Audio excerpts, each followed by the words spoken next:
Joining me now for more on this, Jim Walsh, international security expert at MIT's Security Studies program. Jim, great to have you. President Trump says he's not satisfied with progress with North Korea. So now what?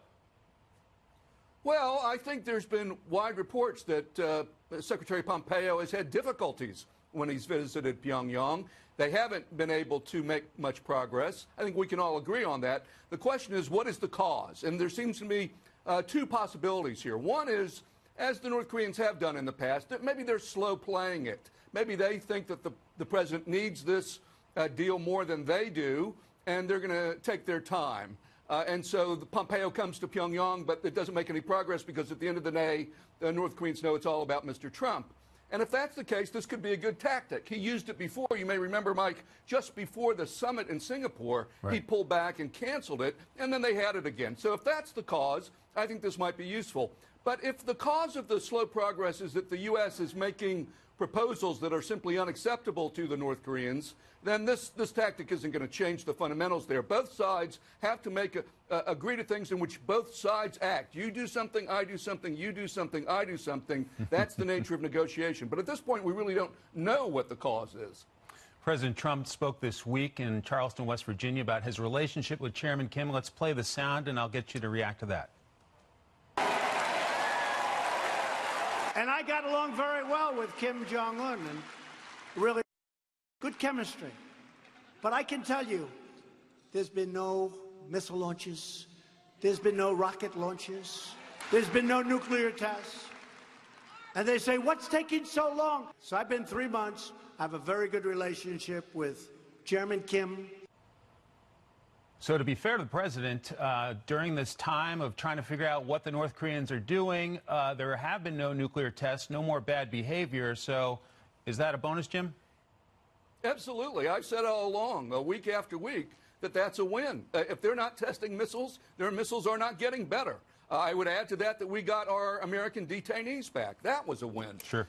Now, we still have serious negotiations to do, right? That was simply a declaration at the summit. Now we have to sort of get down to the real brass tacks of a hard negotiation. But I think that's all been to the benefit. And I know it's jarring for people to hear the president say nice things about Kim Jong-un, like he did in this recent tweet.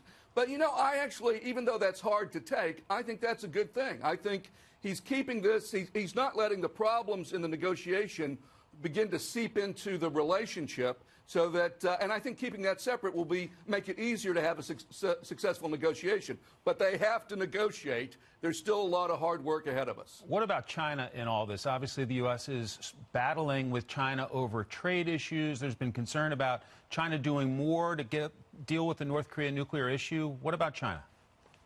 Yeah, this is where I was a little concerned about what the president suggested.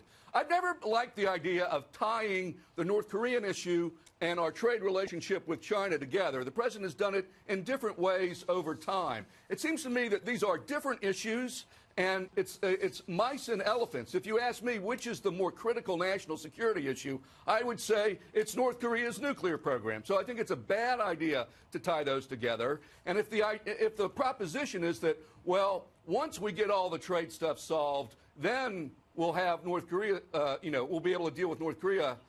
That doesn't sound like a good plan to me. That could take a really, really long time. I think it's better to keep these things separate. It's in China's self-interest to make sure that North Korea behaves. Let's work together cooperatively on that, and then keep our tussles and our fights over trade separately. That's what I would say anyway. Jim, what's your take on Secretary Pompeo naming a new special representative for North Korea? Mike, that's great news. You know, I've been pressing for that for a while. Mr. Pompeo, as talented as he may be, can't be everywhere at once.